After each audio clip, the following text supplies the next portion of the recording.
방송에서 제공하는 투자 정보는 투자 판단에 대한 조언입니다. 방송에서 제공하는 주식의 가치, 가격 상승 및 가격 하락에 대해서는 방송사에서 보장하지 않습니다.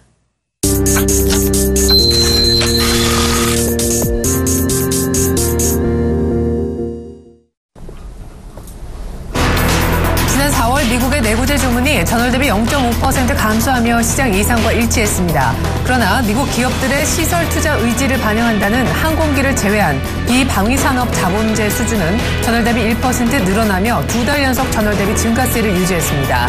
이는 시장 예상치를 0.8%포인트 웃돈 것으로 전월 증가율인 마이너스 0.5%도 앞질렀습니다. 미국의 지난 4월 신규 주택 매매 건수가 전월 대비 6.8% 증가한 51만 7천 건을 나타냈습니다. 이는 시장 전문가 예상치였던 51만 건을 웃돈 수치입니다. 연중 주택 거래가 가장 활발한 봄철 거래가 예상보다 늘었다는 의미입니다. 전문가들은 미국의 대출 금리가 낮은 수준을 유지하고 있는 가운데 기존 주택 공급이 제한되면서 신규 주택에 대한 수요를 높였다고 진단했습니다. 미국 경제의 3분의 1을 차지하는 소비 지표 역시 좋아졌습니다. 미국의 민간 경제 연구기관인 컨퍼런스 보드는 미국의 5월 소비자 신뢰지수가 전월 대비 0.1포인트 상승한 95.4를 기록했다고 발표했습니다. 이는 시장 예상치보다 0.4포인트가량 높은 수준이었습니다. 전 세계 경제 성장세가 예상보다 약해 미국 경제에 영향을 미칠 경우 미 연준의 금리 인상 속도를 늦출 수 있다고 스탠리 피셔 연준 부의장이 주장했습니다. 피셔 부의장은 미국의 긴축 정책은 고용 시장에 추가적인 개선이 나타나고 인플레이션이 2% 목표치에 이를 것이라고 충분히 자신할 때만 시작될 것이라고 말했습니다. 한편 이에 앞서 피셔 부의장은 금융시장이 금리 인상의 시기나 속도에 놀라선 안 된다고 경고성 발언을 하기도 했었습니다.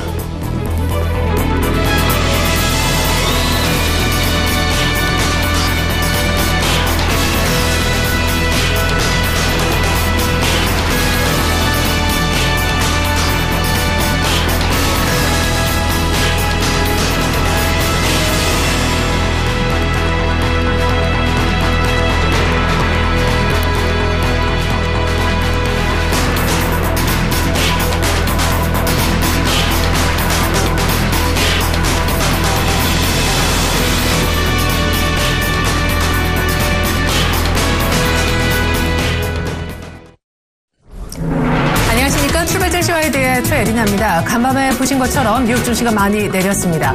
헤드라인 뉴스에서 전해드린 바대로 지표는 상당히 좋았는데 말이죠. 강달러가 결국 증시의 발목을 잡았다고 볼 수밖에 없겠네요. 미국의 4월달 내구재 주문 지표를 보면 전월보다 0.5% 정도 줄었습니다.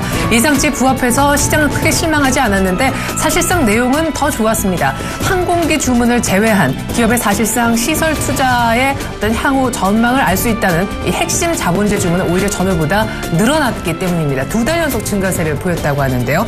5월달 소비자 신뢰지수 컨퍼런스 보드 집계한 결과 전월보다 좋아지면서 소비 지표도 개선되고 있었습니다. 다시금 주택 지표도 좋아지고 있더라고요. 미국의 대도시 집값도 전월 대비 5%가량 생각보다 많이 오른 모습이었고요. 신규 주택 매매 역시 예상치보다 7천 건 정도 더 늘어났습니다. 자, 문제는 이렇게 지표가 일제히 좋아졌는데 뉴욕 증시가 왜 빠졌냐라는 점이 되겠습니다. 얼마 전에 제넷 옐런 연준 의장이 이런 얘기를 했죠. 연내 미국이 기준금리를 올리기 시작할 것이라고요. 그러니까 이렇게 지표가 좋으니 미국이 충분히 올해를 넘기지 않고 금리를 진짜 올리겠는데 라는 분위기가 만들어지는 겁니다. 그 중간에 있는 논리는 달러화가 강세를 보이고 있었는데 추가 강세를 보였다는 것에 있습니다. 뉴욕 증시 3대 지수 마감가 보여드립니다.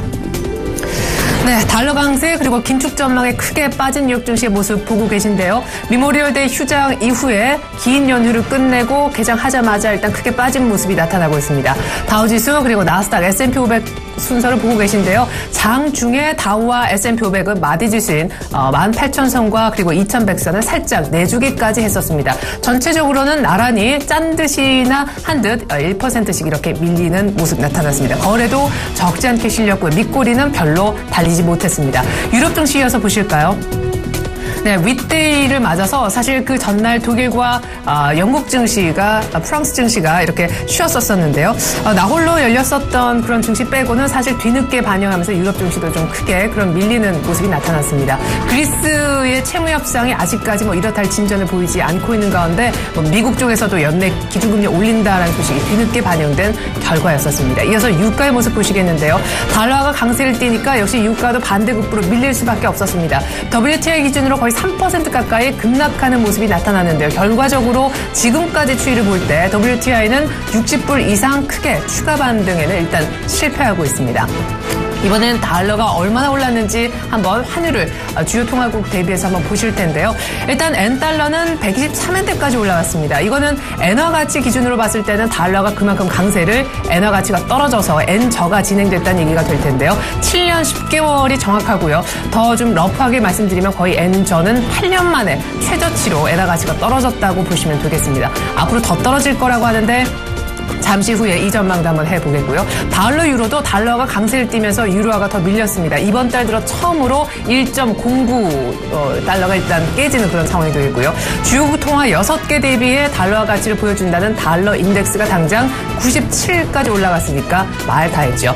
어제 우리 증시의 모습을 잠깐 돌이켜보면 코스닥은 이틀 연속 빠졌고요. 나흘 만에 일단은 710선까지 반납하는 그런 모습이 나타났었죠. 코스피는 그럭저럭 괜찮았습니다. 2140을 유지하면서 약보합 정도로 잘 맞추는 그런 모습이었는데 옐런 발언 나온 것 치고는 선전했다 평가를 받았지만 사실 삼성물산 제일모직의 합병 이슈가 없었더라면 훨씬 더 많이 빠졌을 겁니다. 기관도 샀다고는 하지만 삼성그룹주 산 것 빼면 거의 사지 않았습니다. 오늘 이런 특별한 우리 휴가 효과가 없어진 시점에 미국 증시가 급락했는데 얼마나 선전할지 모르겠습니다. 달러의 가치가 오늘 우리 시장의 키가 될 것 같습니다. 출발 증시와 이제 시작합니다.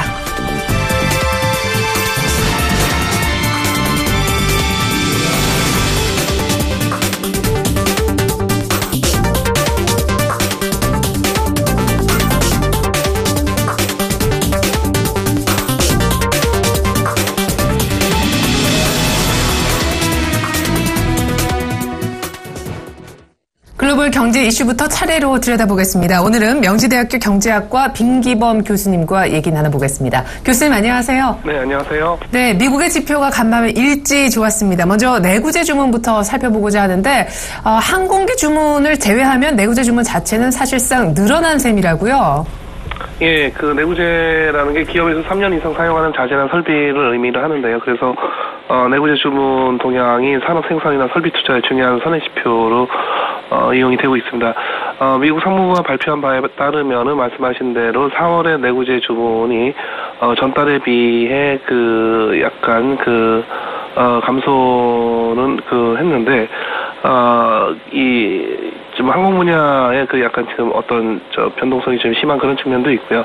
한편에 자본재 주문 같은 경우에 2달 연속 증가세를 이어가고 있고, 그래서 4월에는 전달에 비해서 한 1% 증가를 했습니다. 그렇기 때문에 전반적으로 기업 투자가 다소 살아나고 있다라고 하는 그런 해석이 좀 가능하긴 한데, 선행지표라고 하는 게 실제 경기를 예측하는데 있어서 상당히 불확실성도 크다는 점도 염두에 둘 필요가 있겠습니다. 네, 그렇군요. 자, 주택지표가 중간에 한번 덜컹 안 좋아서 걱정을 많이 했었는데 역시 주택지표는 괜찮은 모습인 것 같습니다. 전체적으로요. 4월 신규 주택매매 그리고 대도시 집값이 공개됐는데 각각 어느 정도로 개선됐나요?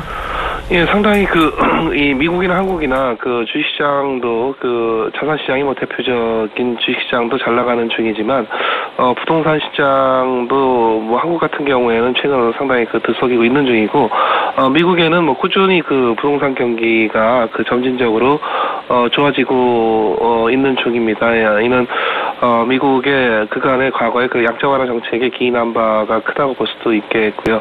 하여튼 지난 4월에 미국의 신규 주택 매매 건수가 전월 대비해서 무려 6.8%나 증가를 했습니다. 그래서 한 51만 건수로는 한 51만 7천 건 정도가 되고, 시장에서 예상했던 한 50만 건 정도도 훌쩍 뛰어넘었습니다.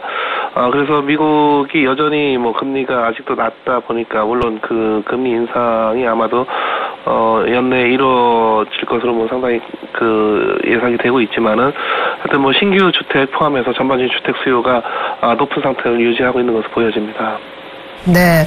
사실 이렇게 지표가 사실 주택 지표 또 따로 교수님께 여쭤보진 않았지만 소비자 신뢰 지수까지 내구재 주문까지 이렇게 좋아지는 모습을 보이니까 앞서 얘기해 주신 대로 옐런 의장의 말처럼 연내 금리를 충분히 올릴 수 있겠다라는 분위기가 만들어졌는데요.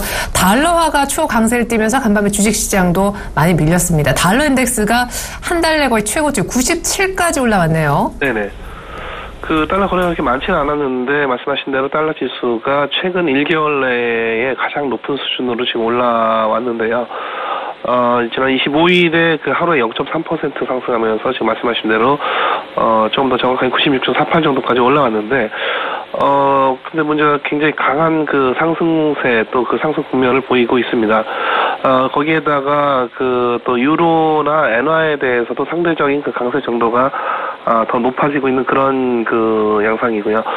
무엇보다도 아마 지난 22일에 그 페드 옐런 의장이 올해 안에 금리 인상을 포함해서 통화정책을 정상화하겠다라고 하는 그런 발표를 한 것이 아마 중요한 동인으로 작용을 하고 있는 것으로 보이고 그런 면에서 아마 이러한 달러 강세는 더 좀 강하게 지속되지 않을까 예상이 됩니다. 나아가 그 미국의 그 근원 CPI가 시장 예상보다 지난 4월에 크게 상회했던 점 그리고 유럽에서는 여전히 그리스 문제가 발목을 붙잡고 있는 그런 금융 불안 문제가 있다는 점 그리고 또 일본의 그 엔화 팽창 정책이 지속되는 것들 때문에 역시 또 이러한 요인들도 뭐 달러 강세를 전반적으로 견인하는 다른 또 중요한 원인이라고 생각이 됩니다. 그리스 불안감에 안전자산인 달러를 사려는 수요도 있겠지만 상대적으로 돈을 더 풀고 있는 정책을 펴는 유럽이나 일본 대비 이제 정책 어떤 정상화기를 걷고 있는 미국의 달러화가 다시금 제자리 강세 국면으로 들어서고 있다 얘기하셨습니다. 일본의 엔저가 다시금 진행되는 것은 우리로서 상당히 민감한 부분이 아닐 수 없는데요. 니혼기 기자의 신문에 따르면 지금 123엔대까지 엔달러 기준으로 올라선 떨어진 엔화의 가치가 더 떨어질 수 있다고 하더라고요. 일단 120한 4, 5엔대는 저항선이 존재하지 않는다고 하던데요. 네네.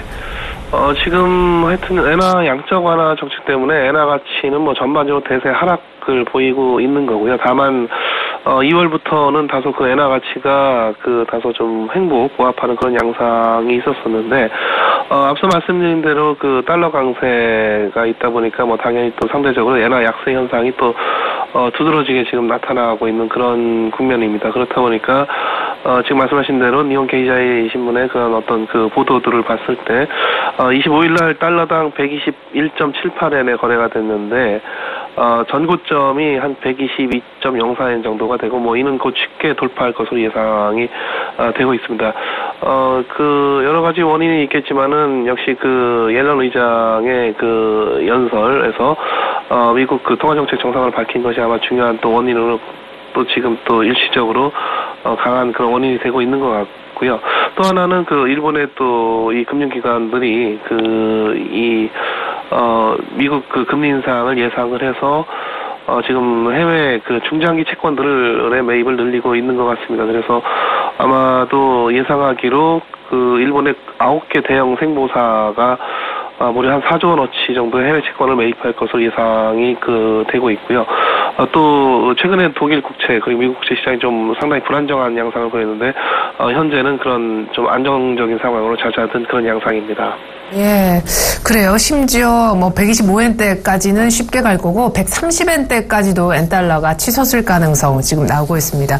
자, 이런 가운데 사실 어제 일본 니케이 지수도 추가적으로 반등하면서 지금 일본 증시의 모습도 상당히 좋은데 니혼기 기자의 신문에 따르면 지금 미국이 금리 인상 수순에 본격적으로 돌입을 하게 되면 엔저는 더욱더 탄력을 받을 거고 그럼 일본 특별히 수출 기업의 실적은 더 좋아져서 니케이는 더욱더 선전할 거다. 뭐 이런 얘기를 합니다.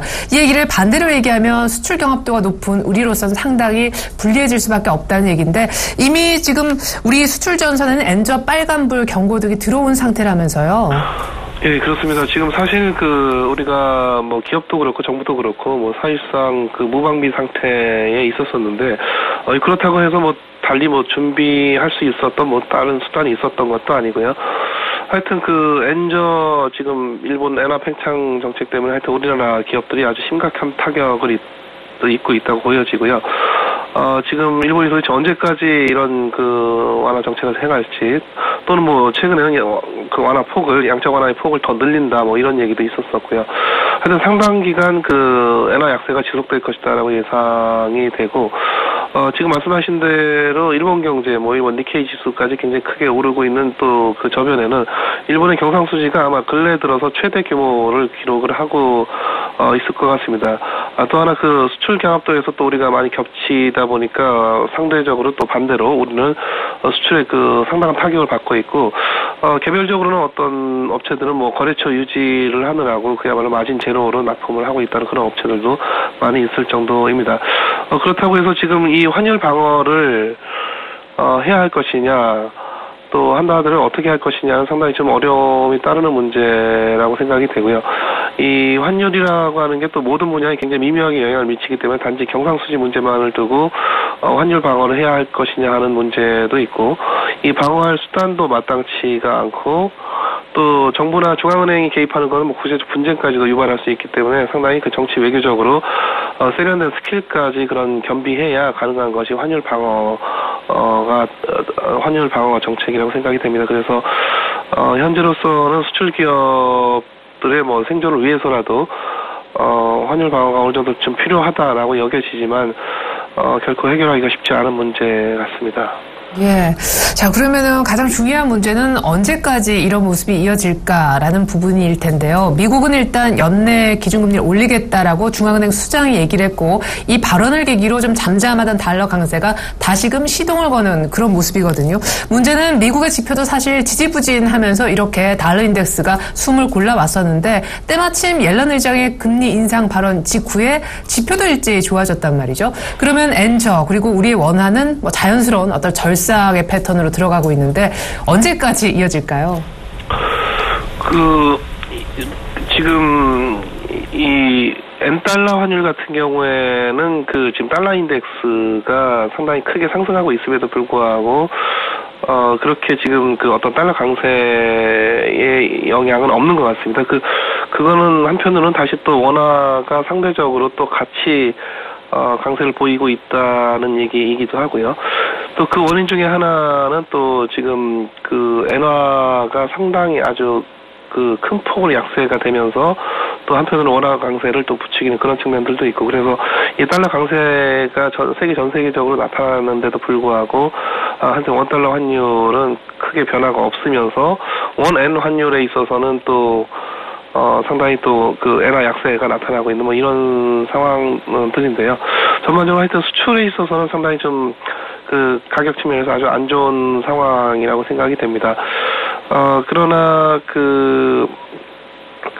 이 일본의 엔화 팽창 정책은 아마 뭐 단기간에 끝날 정책으로 보이지는 않고, 적어도 지금 예정된 대로는 뭐 내년까지는 가게 될 것 같고요. 지금 그 미국의 금리 인상 같은 경우에도 빨라도 연말일 것으로 아마 예상이 되고, 그래서 상당히 올해 말까지는 뭐 이런 좀 우리 수출 기업들에게 좀 어려운 상황들이 전개되지 않을까 생각이 됩니다. 네, 우리로서 기회라면 기회, 카드라면 카드는 미국이 금리 인상하기 전에 한 번 정도 더 금리를 인하할 수 있는 그 정도 카드만 있는 것 같아서 좀 답답하네요. 그리스 얘기해볼까요? 그리스가 말을 바꾸고 있네요. 그리스 내무부 장관이 제 기억하기로는 6월 5일 IMF 채무 못 갚는다, 우리는 현금이 없기 때문이다 라고 얘기를 했었는데 또 갚을 수 있다 그랬다면서요. 예. 하여튼 그리스가 상당히 그 무책임한 그 발언과 태도를 보이고 있는데, 거의 뭐 유로하고 IMF 상대로 그야말로 뭐 거의 뭐 협잡의 수준으로 지금 뭐 대응을 하고 있는 것 같습니다. 그 그리스 정책 담당자로부터 뭐 일관된 얘기가 나오지 않고, 지금 말씀하신 대로 뭐 오늘 갑자기 못 갚겠다 했다 다음날 갑자기 갚겠다. 근데 거의 뭐 국제사회에서는 보이기 어려운 그런 상당히 비이성적인 그런 행동을 하고 있는데, 뭐 그럴 정도로 그리스가 뭐 더 이상 나빠질 것이 없다는 뭐 그런 사실에 대한 어떤 반증인 것 같기도 합니다. 그래서 뭐 어차피 갚아도 어려워질 거고 안 갚아도 어려워질 거니까 뭐 그게 그거다라고 하는 뭐 그런 판단들이 있는 것 같고요. 하여튼 지금 그리스 문제가 뭐 전혀 협의가 뭐 굉장히 지지부진하게 거의 한 달째 이어져 오고 있고, 아마도 6월 10일 정도까지만 가도 이 상환해야 될 금액을 포함을 해서 전체적인 그 유동성 부족분이 한 10억 유로 정도에 이를 것으로 예상이 되고 있습니다. 네, 6월 달에 계속해서 또 만기가 겹쳐 있는 그리스가 이 파고를 어떤 식으로 넘길지 정말 궁금합니다. 일단 현재로서는 말을 바꾸고 있는데 그리스의 속내가 정말 궁금하네요. 자, 근데 그리스 문제가 남유럽 국가로까지 좀 번지고 있습니다. 이 긴축에 반대하는 모두 소위 열풍이 지금 이어지고 있는 것이 아닌가 싶은데 지난 주말이었죠. 스페인 쪽에서 지방선거가 있었는데 좌파가 약진했다는 소식 들어왔고 포르투갈 역시 지금 긴축 정책에 반대하는 사회당이 선두를 달리고 있다면서요? 네, 지금 긴축에 대해서 반대를 하는 거는 사실 우리의 그 경험을 되돌아보면은, 우리는 상당히 그 IMF의 구제금융 받으면서 굉장히 그 모범적으로 IMF에 그야말로 모든 그 경제 주권을 내주고, 그 IMF가, 시행하라는 대로의 모든 긴축 정책들을 취했던 적이 있습니다. 그러면서 상당히 좀 고통스러웠지만은, 그러면 그런 고통 속에서 결국 한 2, 3년 만에, 금방 그 구제금융으로부터 우리가 졸업을 할 수가 있었던 것인데요. 지금 이 그리스 같은 경우에는 하여튼 특히 그 좌파 정부가, 좀 집권을 하게 되면서 좀 더, 이 국민들을 고통스럽게 하는 그런 긴축은 못하겠다. 그래서 긴축을 반대한다. 그리고 또 한편으로는 지금은 아주 돈까지도 빌린 구제금융까지도 못 갚겠다. 이렇게까지도 이제 나오고 있는 중인데 사실 이 모습을 또 옆에서 보고 있던 스페인이나 포르투갈도 그리스가 저런 식으로 대응을 해도 크게 손해볼 것이 없고 오히려 적지 않게 큰 재미를 봤다 이렇게 판단할 수 있을 것 같고요. 그런 측면에서 상당히 그런 학습 효과가 있다고 보여집니다.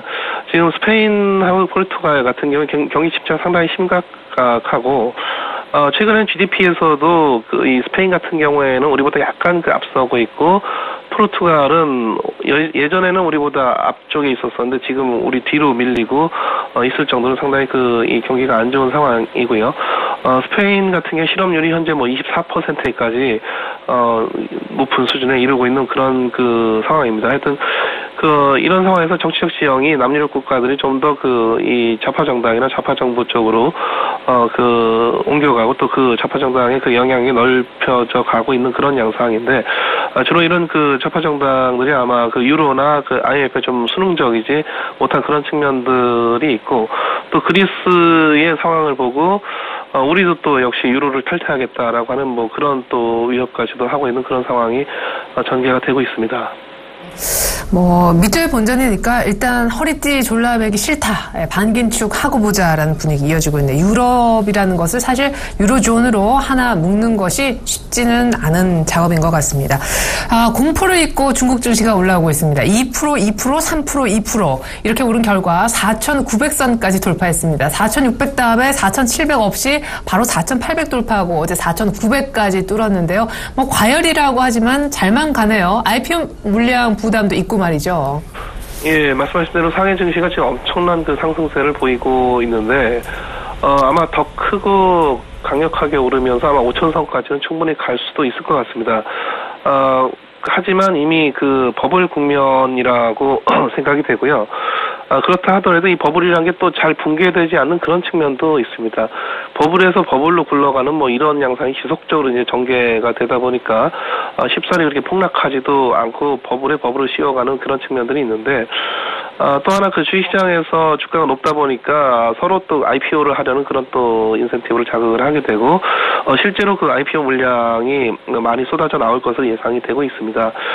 그래서 이러한 중국 증시의 유동성이 IPO로 좀 몰리게 된다면은 한 4,900에서 500선에서 포함할 수도 있다 이런 분석이 있기도 한데 그럴 가능성하고는 달리 오히려 유동성을 더더욱 주식시장으로 끌어들이게 되면서 IPO는 IPO대로 그리고 기존 주가는 주가대로 모두 양쪽에서 상당히 이 높은 그런 어떤 증가세를 보일 그런 가능성도 작지 않다고 생각됩니다. 네. 심리는 과열됐지만 또 정책적으로는 계속 보강의 움직임이 있는 중국 증시 쉽게 꺾일 것 같진 않네요. 끝으로 6월이 코앞입니다. 국내 증시 전망 간략하게 들어볼게요, 교수님. 네, 아마 지난 4월 주가 지수는 한 2150 중심으로 좀 변동성이 컸던 그런 양상을 보였었고요. 코스닥 지수는 지금 다소 떨어지긴 했지만 708 정도로 거의 10년 돌아봐도 가장 높은 수준에 와 있습니다. 유동성 장세 종종 얘기하는 경우가 많지만은 현재 경제 전반의 유동성이 적지 않고요. 주식시장 유입된 유동성이 결국 주가 상승 이득을 반드시 보려고 할 것이기 때문에 외부적으로 큰 충격이 없는 한은 유동성 장세 역시 또 버블과 비슷하게 쉽게 폭락하지가 않습니다. 그래서 대략 아마 2020에서 30, 높게는 2170에서 80 정도 이 중간에서 오가지 않을까 예상이 됩니다. 네, 6월 증시 전망까지 잘 들었습니다. 명지대학교 경제학과 빈기범 교수님과 함께 해봤습니다. 교수님 오늘 말씀 감사합니다. 네, 고맙습니다.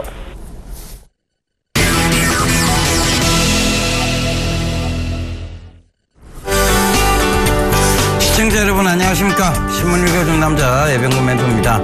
시장이요 계속 낙관적 관점을 유지하라고 여러분들께 얘기를 해주고 있습니다. 어느 정도 하락폭을 키우다가도 금방 아래 꼬리를 달고 위쪽으로 올라가는 모습이죠. 그러니까 그런 부분들을 좀 참고를 해보셔야 될 것 같아요. 시장은요 여전히 종목 장세를 이루면서 올라오고 있습니다. 전일도 제가 현대페인트에 대한 얘기를 드렸었고, 그 다음에 중국 이제 영유아 관련주에 대한 얘기를 드렸었죠. 관세 인하에 대한 혜택을 볼 것이다. 그런 얘기를 드렸었는데 어제 현대페인트도 올라왔고 중국 영유아 관련주도 올라왔다는 점 꼭 좀 참고를 해보셨으면 좋겠습니다. 결과적으로는 종목 장세예요. 그런데 어느 쪽으로 이슈가 쏠릴까에 대한 부분만 생각을 해보시면 될 것 같고요. 지금은 단기적인 관점에서 종목을 샀다 팔았다를 반복하는 구간이 아니라 지금 중장기적 관점에서 좀 끌고 가야 되나. 어떻게 보면 지금 박스권 내에서 또 움직이는 거 아니냐라고 할 수 있습니다. 근데 이 박스권이 탁 돌파가 되는 순간 급등세가 나올 수 있다는 점도 참고를 해보셨으면 좋겠어요. 그래서 너무 잦은 매매가요 결국은 여러분들이 좋은 종목을 빨리 놓쳐버리고 그리고 또 나쁜 종목을 갈아타는 그런 역할을 할 수도 있다는 거 꼭 좀 참고를 해보셨으면 좋겠습니다. 자, 오늘도 외신과 국내 최대의 경제 일간지 서울경제신문을 살펴보면서 얘기 이어가도록 하겠습니다. 자, 외신 쪽에서 먼저 좀 살펴볼게요. 월스트리트 저널 쪽입니다. 자, 제가 기사를 뽑아보기 위해서 쭉 내렸는데요. 별반 여러분들께 탁 이거다라고 말할 만한 기사가 별로 없었어요. 그런데 밑에 눈에 딱 띄는 게 있더라고요. 이재용 부회장이 보이고 삼성전자 그리고 현대차가 중간에 딱 보입니다. 요거 한번 보고 가도록 하겠습니다. 자, 안드로이드 오토 윈스 인더카 이런 얘기가 나오는데요.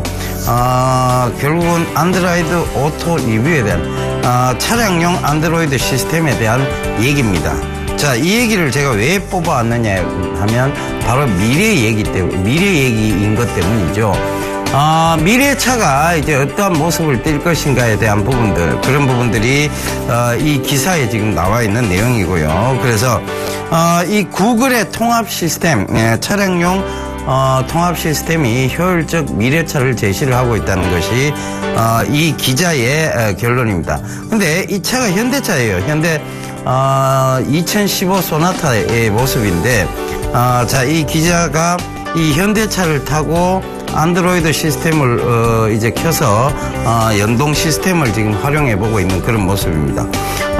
지금 일본 차 중에 이 안드로이드 연동 시스템이 안 되는 게 많대요. 그리고 지금 애플에서는 카플레이라고 해서 이미 이 차량과 애플과 연계되는 그런 이제 시스템이 벌써 나와 있습니다. 그런데 그것보다 안드로이드의 통합 시스템, 구글의 내비게이션이 훨씬 더 효율적이다는 얘기를 이 기자는 얘기를 해주고 있습니다. 그래서 무인차 시스템 이제 한 발 앞서가지 않았냐, 어디가 구글이 애플보다는 조금 더 앞서가지 않았냐는 얘기를 이 기사에서 다루고 있고요. 미래차 시장에서의 스마트폰 차량 연동 시스템에 대한 성장성을 이 기자는 얘기를 해주고 있습니다. 너무나 편리하겠죠. 우리가 그렇잖아요, 그죠? 내비게이션도 그랬고 스마트폰도 그렇습니다. 편리하며 익숙해지다 보면 결국은 이게 없으면 불편해집니다. 그죠? 스마트폰이 없어도 불편하고요. 지금은 차량에 내비게이션만 없어도 불편합니다. 이런 여러 가지 점들을 참고를 해보신다면 앞으로의 문자 시스템 그리고 스마트카 시스템 이런 것들은 결국은 스마트폰의 발전과 더불어서 이루어질 것이다. 그렇다면 이 연동 시스템에서 밀러링 시스템이 유행을 할 것인데 밀러링이라는 게 결국은 스마트폰하고 차량의 인대시 내비게이션하고 똑같이 구동되는 그러니까 똑같이 사용할 수 있는 그런 시스템을 얘기를 하는 것이죠. 결과적으로 카 밀러링은 지금 제품이 나와 있는 데가 여러분 뭐 한글과 컴퓨터에서도 지금 제품 얘기를 하고 있습니다만 MDS 테크죠. 맛동산 테크 또 강조드리겠습니다. 그러니까 결국은 차량용 인베디드 소프트웨어 시장의 성장성을 의미하는 거예요. 전일 조정이 좀 들어왔는데요. 결과적으로 최근에 보면 또 박스권 상단이었던 25,000원 부근까지 또 올라갔다가 또 밀려 내려왔죠. 그런데 이게 지금 요번에 진짜 밀고 내려오는 것이 또 추세적 전환이냐에 대한 질문에서 저는 아니라는 결론을 좀 내드리고 싶습니다. 결국은 지금 계속 얘기가 나오고 있는 스마트카 시장의 성장성 분명히 체크를 해보셔야 될 것 같습니다. 그 점 참고해 보시고요. 자, 국내 최대 경제일간지 서울경제신문 살펴보면서 얘기 이어가도록 하겠습니다. 제일모직과 삼성물산 합병 결의에 대한 얘기가 나옵니다. JY 체제 굳힌다. 이재용 부회장 체제에 대한 부분이죠. 결국은 그룹 지배구조 개편에 대한 얘기인데 제일모직, 삼성물산 충분히 추가 상승 여력이 있습니다. 그런데 어느 정도 상승치에서 이제 제한적 상승을 좀 보일 것이라는 거. 왜냐하면 주가는 계속 올라갈 수도 없을 뿐더러요. 전일 제일모직하고 삼성물산인 이 거대한 기업이 가격 제한폭까지 올랐습니다. 그러면 여기서 추가적인 상승은 가능하되 여기서 다시 우리가 흔히 말하는 점 상한가를 막 기록하면서 가는 대기업의 그런 모습은 잘 없습니다, 여러분. 그 점 참고해 보셨으면 좋겠습니다. 그래서 그런 부분들 이제 주가에서 우리가 찾아낼 수 있는 부분이라는 거 참고해 보시고요. 자, 제가 발췌한 기사를 좀 보도록 하겠습니다. 자, 좀 씁쓸합니다. 그죠? 기업 절반 엔저로 수출 피해를 보고 있다. 10곳 중 7곳은 대응책이 전혀 없다. 뭐 이런 얘기들이 나오고 있는데요. 왜 이걸 가만 내버려 두는 걸까요? 결국은 일본이 저렇게 가격 경쟁력을 만들어내기 위해서 엔저로 가면 같이 이제 정책을 펼쳤으면 되잖아요. 그러면 오히려 조금 타격이 우리가 덜 할 것인데도 불구하고 우리는 가만히 내버려두고 엔저는 자꾸 내려가다 보니까 그들이 우리 제품하고 가격 경쟁력에서 우위를 차지하게 됩니다. 그러니까 당연히 이런 수출 쪽에서 피해가 나올 수밖에 없는 걸 뻔히 눈에 보면서도 우리는 손을 놓고 있었다는 거 참 통탄할 일입니다. 그죠? 그래서 수출 기업 중 이제 55.7%가 엔저 수출 피해를 보고 있다는 거 절반 이상이죠. 그죠? 그 다음에 음식료 부분이 수출에 가장 큰 타격을 받고 있다는 거. 그 다음에 일본 제품 10% 인하 시에 국내 기업의 수출은 11.7% 감소한다. 자, 그들이 계속 엔저로 밀어붙여서 지금도 아베와 구로다 일본 BOJ 총재가 서로 이제 협력 관계에서 계속해서 엔저로 지금도 밀어붙이고 있는 상황입니다. 그들은 그들 뚜렷한 기조를 가지고 하고 있고 그들 자국 기업의 자국 산업의 육성을 위해서 도요타, 그 다음에 소니 이런 데의 부활을 위해서 지금 그들은 이런 노력을 아끼지 않는데도 불구하고 우리나라는 여전히 뒷짐을 지고 있다고 표현하는 게 더 옳을 것 같습니다. 이런 부분들이 참 어떻게 보면 좀 억울합니다. 그런데 이 얘기를 왜 들고 나왔냐? 결국은 수출 쪽에서의 지금 음식료, 철강, 조선, 기자재, 자동차 부품 이런 쪽이 지금 수출의 피해가 크다라고 얘기를 하고 있습니다.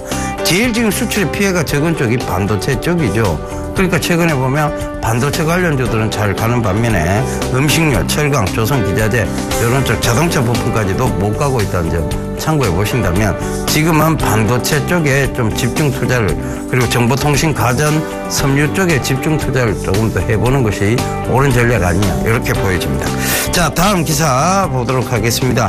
벤처 M&A 쉽게 하고 엔젤 투자 더 늘려야 누가 모릅니까? 그죠? 다 알죠? 그런데 박 대통령이 얘기를 했습니다. 그래서 오히려 힘을 좀 실을 수 있는 얘기가 아닌가. 그래서 그 부분을 좀 참고를 해보셔야 되겠는데요. 어제도 똑같이 얘기 드렸죠. 청년 일자리 법안 우선 해결을 해야 된다. 얘기가 나오면 결국은 윌비스 그 다음에 사람인 HR을 보셔야 되는데 사람인 HR 쪽보다는 윌비스 쪽을 조금 더 강하게 보셨으면 좋겠어요. 왜냐하면 지금 윌비스의 어떤 실적이라든가 이런 게 같이 잘 받쳐주고 있는 상황이고 이런 정책적 모멘텀과 결합이 된다면 더더욱 조금 주가에 긍정적인 모습을 보일 수 있다. 요거 참고를 해보셨으면 좋겠습니다. 어제 소폭 조정이 좀 들어왔는데요. 오히려 그런 구간에서 분할 매수 접근하셨으면 좋겠습니다. 그 점 꼭 좀 참고하시고요. 자, 그 다음 차터 타임 워너 케이블 인수 미국 케이블 TV 대격변. 자, 어깨 1위 컴캐스트와 어깨를 나란히 했다. 자, 이 기사를 가지고 나왔는데 왜 가지고 나왔을까요? 미국의 케이블 TV 시장을 우리가 점검하기 위해서요? 아니죠. 이거는 넷플릭스라는 업체가 있습니다. 넷플릭스하고 애플 이런 업체가 인터넷 모바일 스트리밍 업체인데 결국은 이 업체와 맞서기 위해서 차트가 타임워너 케이블을 인수한 것이죠. 자, 이 기사는 어디에 수혜가 될 수 있느냐면요. RT캐스트라는 회사에 수혜가 될 수 있습니다. 그 부분 꼭 좀 참고를 해보셔야 되겠는데 RT캐스트는요. 방송용 클라우드 시스템 이쪽에서 굉장히 지금 국내에서의 언라이블 그러니까 경쟁자가 없는 구도를 만들어 나가고 있죠. 이 회사가 수출 쪽에서 지금 답을 찾고 있는 쪽이 바로 타임워너 케이블이었는데 이것이 차트하고 인수되면서 오히려 이 부분들이 주가에 긍정적 역할을 할 것이라고 저는 보여집니다. 그래서 오늘 RT캐스트 꼭 좀 보셔야 되지 않느냐 싶어서 들고 나왔으니까요. 그 점 꼭 좀 참고해 보셨으면 좋겠습니다. 주가가 최근에 조정을 많이 받았습니다. 그런데 회사의 실적이 나쁘다거나 회사의 성장성이 무너진 것은 아니라는 얘기도 좀 전해드리도록 하겠습니다. 자, 오늘도요 한 줄 전략 말씀드리고 저는 물러가도록 하겠습니다. 여전히 똑같은 관점입니다. 결국은요 종목 장세는 지속될 것이고 낙관적 관점은 유지해 보시라는 얘기 전해드리면서 물러가도록 하겠습니다. 감사합니다. 예병군이었습니다.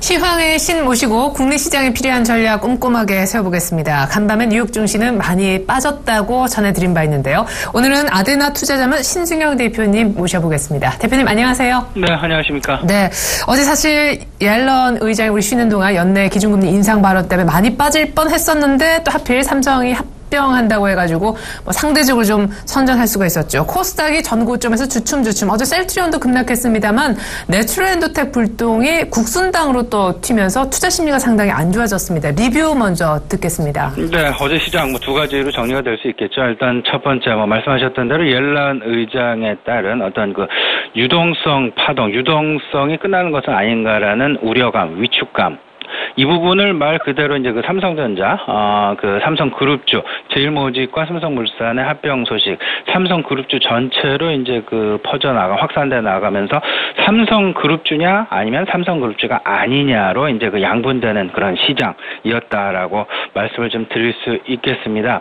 일단 말씀하셨던 대로 코스닥 내에서도 역시 이제 그 전반적인 과열 양상 벌어지게 되면서 과열 양상에 대한 실질적인 그 느낌 나타나기 나타나게 되면서 좀 많이 올랐던 제약주랄지 바이오주랄지 조금 좀 우려감 커지는 그런 하루였다라고 말씀을 좀 드릴 수 있겠습니다. 가장 큰 부분 뭐니 미국 시장으로부터 흘러져 나온 금리 인상에 대한 경계령. 공교롭게도 미국 역시 메모리얼 데이 휴장이었고요. 지난 밤 올해는 이제 그 주말 연휴를 이제 보내고 우리가 미국 시장도 어제 저녁에 우리 시장과 마찬가지로 이제 그 오랜만에 그 개장을 하는 그런 모습이었는데 바로 옐런 의장의 발언에 따른 우려감 그대로 시장에 나타났었습니다. 1% 넘는 그런 하락세 보여줬는데요. 우리 시장 내 오늘 같은 경우는 어제 이미 뭐 삼성그룹주를 제외한 다른 전반적인 경기 민감주를 비롯한 전반적인 시장의 하락이 나타났었기 때문에 오히려 오늘은 조금 좀 그 하락 분위기가 좀 둔화되는 양상 벌어지지 않을까 기대는 되지만요. 그래도 전일 외국인들의 순매도세가 순매수 좀 왔다 갔다 하다가 결국 장 마감에는 마이너스 100억 원으로 순매도로 마감하는 그런 모습 보여줬다라는 것.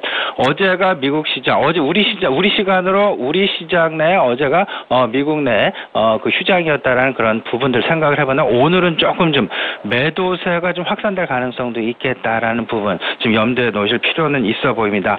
지금 현재 시장 내에서 가장 큰 핵심 뭐니 해도 환율의 움직임이다. 특히나 원달러도 중요하겠습니다만은 엔달러, 엔원 환율의 어떤 그 움직임에 우리는 포커스를 계속 해봐야 되겠다라는 말씀 다시 한번 좀 강조해 드리고요. 원달러 1,100원을 넘는 그런 모습 원화의 약세 바로 이제 그 나타났죠. 그리고 엔화의 약세, 엔화 약세 123엔대를 이제 돌파하는 그런 모습 나타났었고요. 그다음에 원엔 환율 역시 900원대를 깨트리는 897원에 마감하는 그런 모습 나타났었습니다. 일단 오늘 시장의 핵심 그리고 앞으로 당분간 시장의 핵심은 환율일 수밖에 없다라는 부분 꼭 생각을 하시고 여기서 나타나는 부분 우리 기업들의 수출 경쟁력에 대한 평가일 것입니다. 그 수출 경쟁력에 대한 평가가 어떻게 나타나는지 그 방향성 보시면서 앞으로 어떤 종목 어떤 전략 세워갈지 미리 준비하시는 것도 또 하나의 방법이다 말씀드려보겠습니다. 예, 그래요. 그 밖에 전일장 특징주 얘기도 잠깐 들어보고 싶습니다. 삼성그룹주 얘기는 해주시긴 했었는데 사실 옐런 의장이 연내 기준금리 올린다 발언 때문에 섹터별로 보면 건설, 증권은 좋지 못했었거든요. 네네, 말씀하셨던 그대로입니다. 옐런 의장의 어떤 그 금리 인상, 올해 연내 금리 인상 가능성 시사 부분, 특히나, 시장의 어떤 그 중로는, 이번 9월달로 모아지고 있다라는 부분, 그리 멀지 않은 시기로 모아지고 있다라는 부분들 좀 생각을 해볼 필요가 있습니다. 일단 한은에서도 상당히 분주한, 지금 이러지도 못하고 저러지도 못하고, 오히려, 최강욱 부총리, 그 다음에 한은 총재 두 분이 모두 지금 하시면서 아무래도 미리 좀 선제적으로 우리 시장 내 금리를 좀 인하해 놓을 필요가 있다라는 어떤 그런 쪽으로 방향을 잡고 있다라는 소식 역시 들려온 것도 나름 미국의 금리 인상이 올 연내 특히나 9월달 정도에 이루어지게 된다라면 우리나라를 비롯한 글로벌 전체적인 시장 내 그 파문은 상당 부분 클 것이다라는 부분을 예견하고 있어서 그 부분을 미리 선제적으로 좀 대응할 그런 준비를 하고 있는 것은 아닌가라는 그런 생각 좀 많이 듭니다. 특히나 6월달 이제 그 둘째 주죠. 6월 둘째 주 목요일에 있을 한은의 금융통화위원회 이때를 계속해서 우리 시장은 좀 바라볼 수밖에 없을 것 같은데요. 아무래도 좀 금리 인하 쪽으로 좀 가닥을 잡고 일단은 좀 시장 준비를 해보는 게 좀 좋을 것 같고요. 전반적인 상황 달러화가 강세 제가 이제 앞서서도 이제 그 환율 얘기를 좀 했습니다. 달러화가 강세로 진행이 되게 된다라면 그와 바로 나타나는 부분이 결국에는 국제 유가의 약세 그리고 이제 그 엔화의 약세, 유로화의 약세 이런 부분들일 텐데요. 환율 시장의 변화 부분 계속 촉각을 세우고 대응을 하셔야 될 것 같고요. 그다음에 국제 유가의 움직임 역시 마찬가지가 되겠습니다. 달러의 강세는 유가의 약세랑도 일단은 초반기에는 항상 연동될 수밖에 없다라는 부분 생각을 하시고요. 달러의 강세가 진행이 된다면 유가의 약세이기 때문에 그에 대응하는 어떤 그 항공주랄지 아니면 여행주랄지 거꾸로 유가 약세의 피해주가 될 수 있는 에너지주 같은 부분도 이제 그 서로 한번 같이 연결시켜서 생각해 볼 필요가 있다라고 말씀을 좀 드려보고요. 지금 금리 인상 화두가 됐습니다. 그리고 그에 따른 이제 그 환율이 또 다음에 화두가 될 것이고요. 그리고 그렇다 보면 전체적인 경제적인 이슈 쪽으로 우리가 생각을 좀 해볼 수 있을 텐데요. 디플레이션에서 인플레이션으로 넘어갈 수밖에 없는 그런 과도기. 그 인플레이션을 막기 위해서 지금 옐런 의장이 시장 내 금리 인상에 대한 시사 발언을 하고 있다라는 부분들 한번 생각을 해보시고요. 가장 중요한 거 옐런 의장의 머릿속에는 제 개인적으로는요 2가지가 있을 것입니다. 인플레이션을 막아야 되겠다라는, 혹시나 인플레이션이 진행이 되게 된다면 걷잡을 수 없는 상황이 진행되기 때문에 인플레이션을 막으려는 좀 생각이, 미리 좀 선제적으로 대응하려는 생각이 있을 것이고요.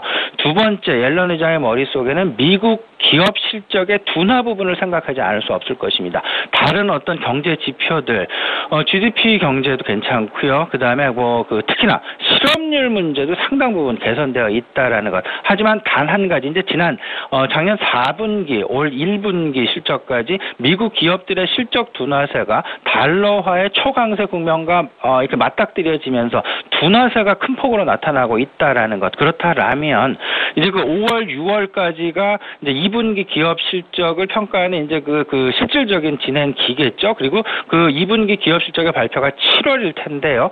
옐런 의장의 그 마음속에는 오히려 그 5월, 6월에 한번 환율에 대한 스트레스 테스트를 기업들로 하여금 실시하려고 미리 선제적으로 좀 구두적인 어떤 의사 발언을 함으로써 그 진행을 좀 했던 것이 아닌가. 그리고 나서 7월 정도에 실질적으로 기업 실적의 둔화가 나타나는지 아닌지 이런 부분을 보고서 9월 정도에 실질적인 금리 인상 여부를 판단할 가능성이 높지 않을까, 저 개인적으로 이렇게 좀 생각을 하고 있습니다.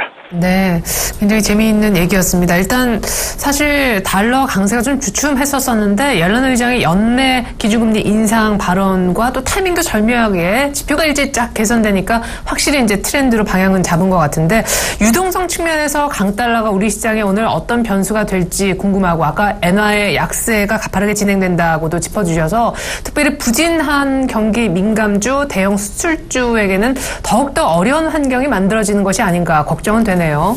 예, 말씀하신 그대로인 것 같습니다. 지금 이제 경기 민감주에 대한 어떤 그 우려감, 특히나 대형주이기 때문에 또 유동성 측면에서 그렇게 유리하지 않은 그런 국면일 거고요. 그다음에 어떤 그 달러의 강세, 그리고 이제 엔화의 그 약세 국면에 따라서 우리 시장 수출 경쟁력의 어떤 그 퇴보 부분, 이런 부분들이 우리 수출주로 하여금 조금은 좀 투자자들로에게 좀 그 우려감을 가지게 할 수 있는 그런 분위기가 형성될 수밖에 없다라는 것.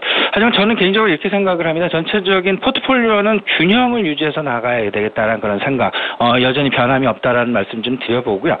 경기 민감주 여전히 한 50% 내외, 그리고 이제 성장주를 한 20% 내외, 그리고 정부 정책 관련주를 한 20% 내외, 그리고 나머지 한 10% 내외 현금을 보유해 나가는 그런 전체적인 균형 포트폴리오는 계속 유지해야 되겠다. 하지만 물론 이제 그 전체적인 일단 순간적인 어떤 그 비중의 조그마한 그 조정 같은 부분은 필요해 보입니다. 저는 오히려 어떤 그 특정 업종, 특정 주식의 비중을 지금 현재 늘린다라기보다는 오히려 당분간 보수적인 관점에서 지금 현재 균형적인 포트폴리오를 가져오고 계신다라면 그냥 보수적인 견제에서 관망의 양상으로 유지하시는 게 오히려 낫지 않나, 그런 말씀 좀 드려보고요. 지금 현재 가장 중요한 건 여러 시황 정책자들, 시황 전략가들 얘기를 하고 있습니다. 지금 금리 인상의 시사점, 금리 인상을 연내 금리 인상을 하겠다라고 시사하는 것 자체가 지금 그만큼 현재 경기 상황이, 경기의 개선 속도가 그만큼 그들이 생각하고 있는 어떤 그 속도에 걸맞게 지금 움직이고 개선되어 가고 있다라는 부분을 반증하고 있다라는 것. 그렇다면 유동성의 훼손이 전체적인 주식시장의 훼손을 의미하지는 않는다라는 것. 결국에는 그 경기가 개선되면 기업들의 실적이 개선된다는 얘기고요. 그에 따른 어떤 그 돈의 유동성의 쏠림 현상은 오히려 다른 쪽보다는 주식시장으로 크게 올 가능성이 있다라는 부분들. 전체적인 차원에서 지금 현재 유동성의 일시적인 훼손은 있을 수 있겠으나 전반적인 시장의 방향성이 변한 건 아니다라는 쪽으로 생각을 하시는 게 바람직하지 않나, 이렇게 생각이 됩니다. 한 가지만 더 여쭙겠습니다. 그러니까 성장주, 바이오 화장품을 포함한 이쪽도 100 중에 한 20 정도는 포트폴리오에서 지금 갖고 가고 계시긴 한데 이게 사실 지난주 후반 신승윤 대표님께 이렇게 아침에 여쭤본 그날부터 시작해서 상당히 흔들리기 시작했고 어제 셀트리온은 7% 급락, 이쪽에 탄력이 많이 좋지 않습니다. 그래도 포트폴리오에 계속 가지고는 가실 건지 신규 매수까지는 필요 없는지요? 신규 매수 쪽으로는 생각을 안 하고요. 오히려 그 고평가된, 그러니까 이렇게 생각을 하실 수 있을 것 같습니다. 지금 계속 가고 있는 소위 말하는 대장주를 갖고 갈 것이냐, 아니면 대장주가 아닌 상당 기간 같은 업종 내 같은 테마군에 속해 있지만 오르지 않은 종목을 갖고 갈 것이냐, 이 부분을 생각해 볼 필요가 있어 보이는데요. 저는 오히려 오르지 않은 저평가 바이오 제약주를 지금 현재 상황에서 포트에 편입하는 것이 바람직하겠다는 말씀 좀 드려보고요. 대장주, 대장주는 말 그대로 한미약품이 대장주일 다라고 다들 시장에서 얘기를 하고 있으니까 저도 그 부분에는 이견이 없습니다. 과연 한미약품을 계속 들고 가는 것이 맞느냐 아니냐. 저 같으면 그 매매 전략을 이렇게 갖고 가겠습니다. 손절매 구간을 상당 부분 짧게 갖고 가겠다라는 말씀 좀 드려봅니다. 오히려 상단은 열어놓으시되 하단은 짧게 쳐나가는 그런 전략, 좀 그런 부분이 오히려 지금 가고 있는, 날아가고 있는, 그리고 뛰어가고 있는 그런 종목에는 바람직할 것이다라는 그런 어떤 그 참고의 말씀 한번 드려보겠습니다. 예. 자, 바이오 제약주 지금 한번 사볼까 하시는 분들이 혹 계시다면 우리 신승윤 대표님의 아이디어 참조해보시면 좋을 것 같습니다. 많이 오른 대장주 성격보다는 약간 소외되어 있는 바이오 제약 섹터에 괜찮은 저평가 종목 사보는 것이 좋겠다. 반드시 손절가는 잡고 타이트하게 들어가야 된다라고 전략 주셨습니다. 안정적인 재료 찾기로 예전부터 얘기해 주셨던 배당주 관심도 늘어나고 있는데 오늘 전략 잘 들었습니다. 아데나 투자자문 신승윤 대표와 함께했습니다. 대표님 감사합니다. 네, 감사합니다.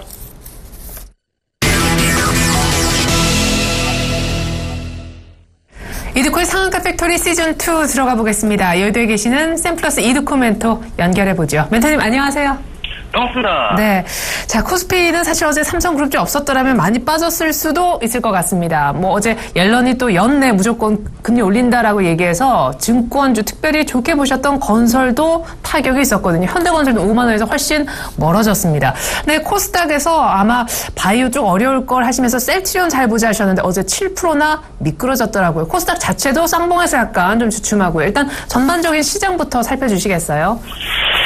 네, 글쎄, 일단 바이오들은 조금, 일단 오해가 좀 있으신 것 같은데, 일단, 제가 계속 이제 말씀드렸던 경우가 이제 상당히 변동성이 심했던 그런 하루였다라고 좀 볼 수가 있겠죠.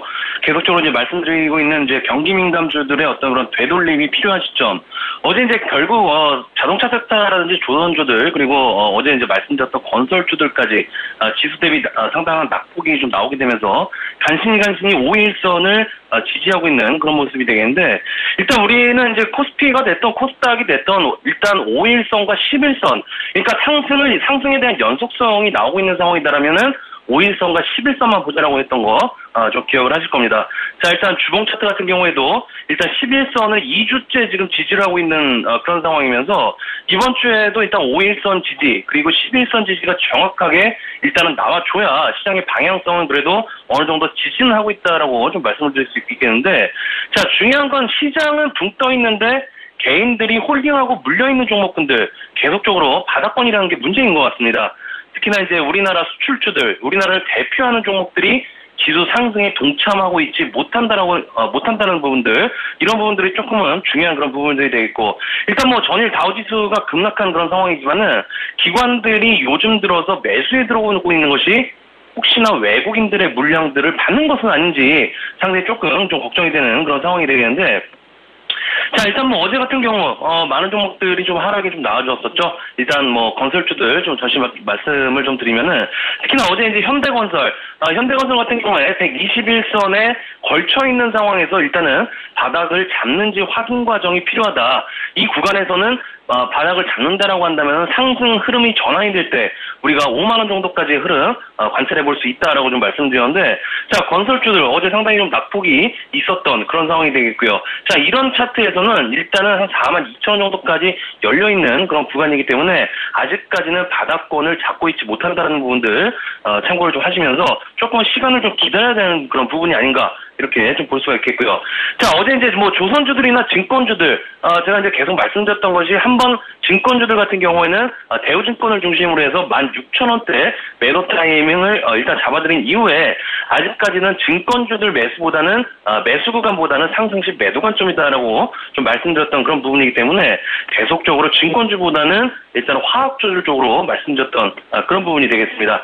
자, 어제 하락한 증권이라든지 뭐 자동차, 건설, 조선, 은행 섹터들 다 마찬가지의 관점으로 지수 상승 시에 크게 움직이고 있지 못한 그런 섹터라고 좀 볼 수가 있겠고요.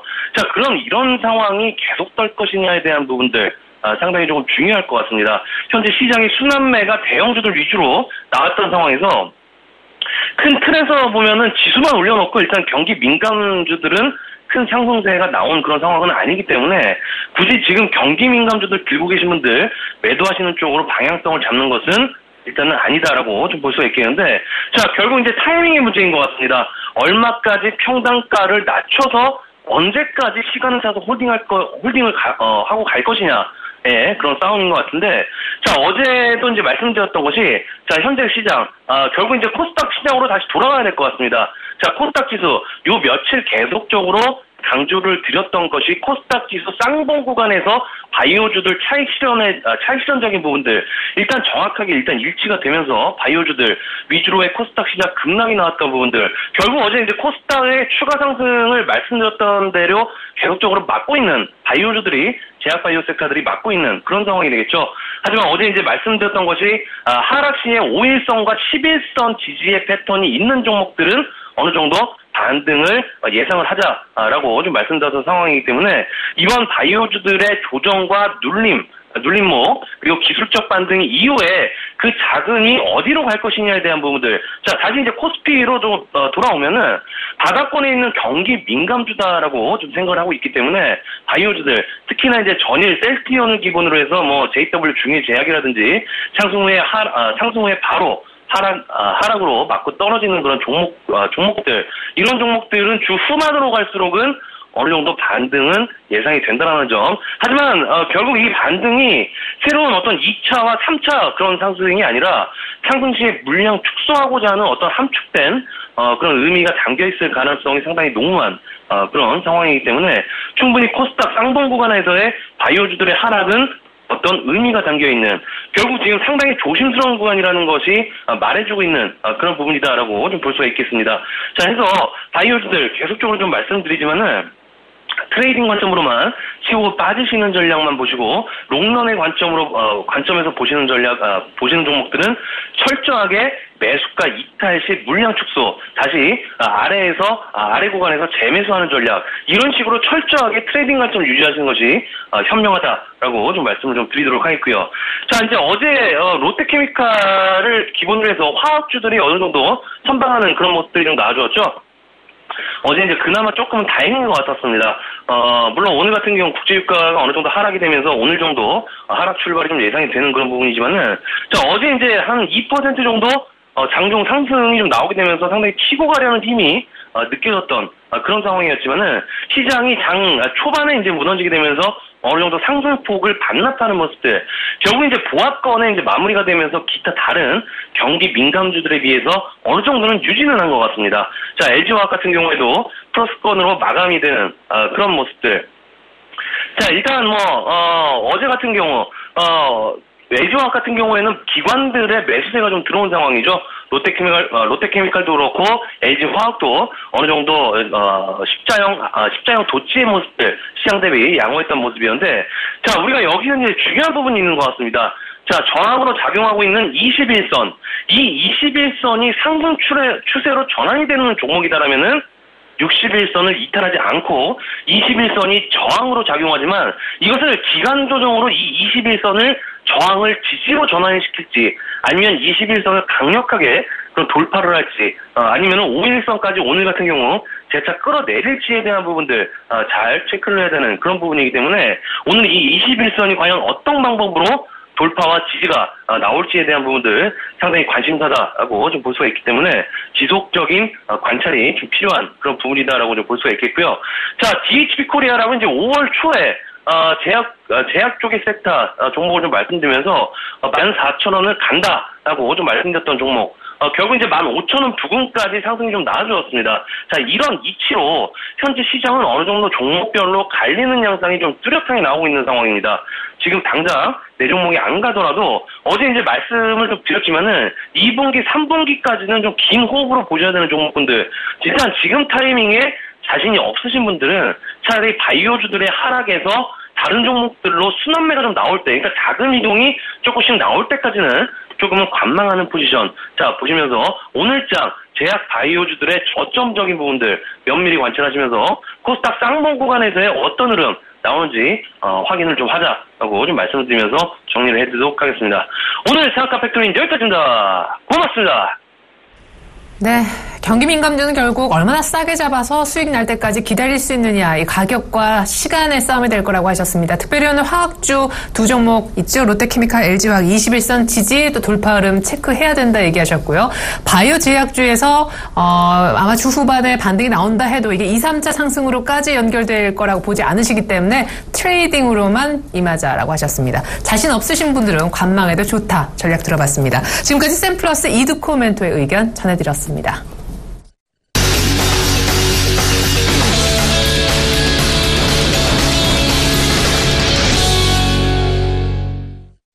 네, 옐런 의장의 올 한 해 무조건 금리를 올릴 거다 발언 직후 간밤에 지표들이 일제히 좋았습니다. 소비 지표, 주택 지표, 그리고 핵심 내구재 주물 모두 뚜렷한 경기 회복세를 나타냈는데요. 때문에 미국의 금리 인상에 대한 두려움은 더욱더 커졌습니다. 뉴욕 증시는 3대 지수 모두 1%대 내림세를 보였는데요. 오늘 우리 증시 달러 강세 여파가 어떤 식으로 영향을 줄지가 키가 될 것 같습니다. 잠시 후 시가 들고 다시 오겠습니다. 출발 증시 와이드 1부는 여기까지입니다. 고맙습니다.